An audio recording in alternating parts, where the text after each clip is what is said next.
लक्ष्मी मेरी घर की देवी है सर। मेरी बेटी कैंप से आएगी तो वो लक्ष्मी के बारे में ही पूछेगी। किसी भी हालत में उसे ढूंढ दीजिए सर। ইন্ডিয়াতে সপ্তাহে মোটামুটি 1500 থেকে 2000টা মুভি রিলিজ হয়। তার মধ্যে থেকে হাতে গোনা কিছু সিনেমা হিট হয়। বড় বাজেট, বড় ব্যানার আর বড় স্টারকাস্ট থাকা সিনেমাদের দিকেই সাধারণত তাকিয়ে থাকে দর্শক। কিন্তু হঠাৎ দমকা হাওয়ার মতো কিছু সিনেমা আসে যা আমাদের মতো সিনেমাপ্রেমী মানুষদের সিনেমা মাধ্যমের ওপর বিশ্বাস ও ভরসা বাড়িয়ে দেয়। মহারাজা সেরকমই একটি সিনেমা। নিথিলান স্বামীনাথনের ডাইরেকশনে সিনেমাটিতে যে শুধু অভিনয় আর দুর্দান্ত স্ক্রিপ্ট খুঁজে পাবে দর্শক তাই নয়, সিনেমার detailing, cinematography, symbolism, parallel story telling, এইসব বেসিক্সে অনেক কিছু দেখে মুগ্ধ হয়ে যাবে দর্শক। অভিনেতা হিসেবে বিজয় সেতুপতিকে আবারও বলিউডের থেকে সাউথ ইন্ডাস্ট্রি যে অনেক ভালোভাবে ব্যবহার করে তা প্রমাণিত হলো। সাইলেন্ট সাটল অ্যাক্টিংয়ে ইরফানের পর আরেকজন যে চোখ দিয়ে জাদু করে। একটি সিনেমায় আপনি বাবার মেয়ের সম্পর্ক, প্রতিহিংসা, সাসপেন্স, কমিক রিলিফ সব পাবেন এবং নিখুঁতভাবে। আরোপিত নয় যে কমিক রিলিফ দিতেই হবে বলে দেখানো। কোনো ক্যারেক্টারকে স্টুপিড বোধনাশা দেখানো হয়নি। সিনেমা শুরুতেই মধ্যবিত্ত বাড়ি পরিবেশ বলতে কি বোঝায় তা দেখায় পরিচালক। এই সিনেমায় বলিউডে হলে ট্রাকের বদলে হেলিকপ্টার এসে পড়তো কোনো প্রাসাদের উপর। শুরু থেকেই রিয়ালিজমের এক মোড়কে আটকে দেয় দর্শককে।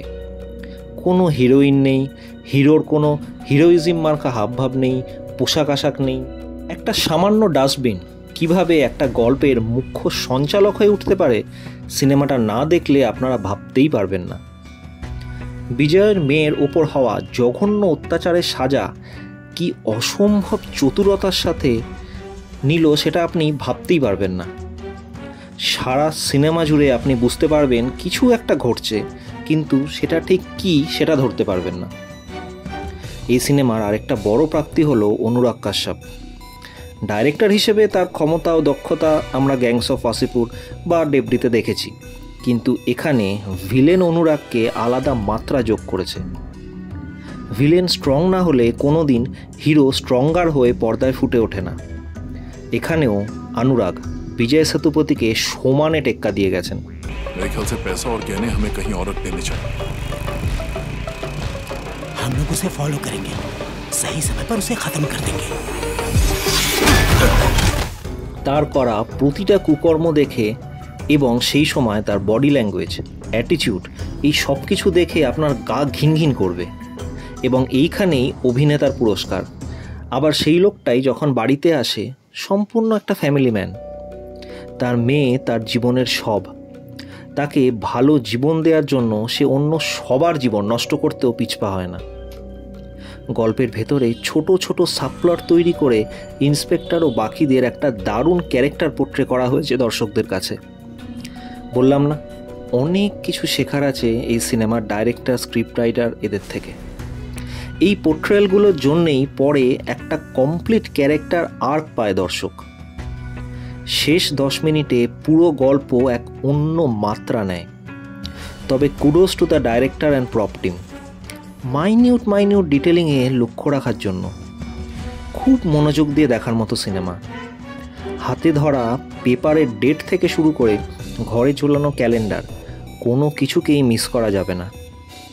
শেষ দৃশ্যে অনুরাগ কাশ্যপকে চিনে ফেলার পর অ্যাকশানের মাঝে বিজয় সেতুপতির যে রিয়াকশান, উফ, বলার ভাষা নেই।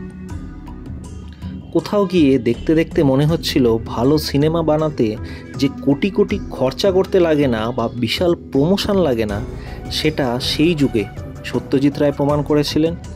এই যুগে এই রকম সিনেমার সাকসেস সেটা আবারও প্রমাণ করল। বাংলা সিনেমার কিছু ডাইরেক্টর, প্রডিউসাররাও শিখতে পারেন।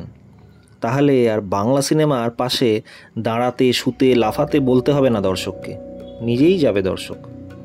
ক্রাফটে ঘষা মাজা করুন, তাহলেই হবে। এক্ষুনি মহারাজা দেখে ফেলুন, আর যাওয়ার আগে চ্যানেলটিকে সাবস্ক্রাইব করবেন এখনও যদি না করে থাকেন। ভালো লাগলে শেয়ার করবেন। ভালো থাকুন, সুস্থ থাকুন, খুশিতে থাকুন। দেখা হচ্ছে পরের ভিডিও।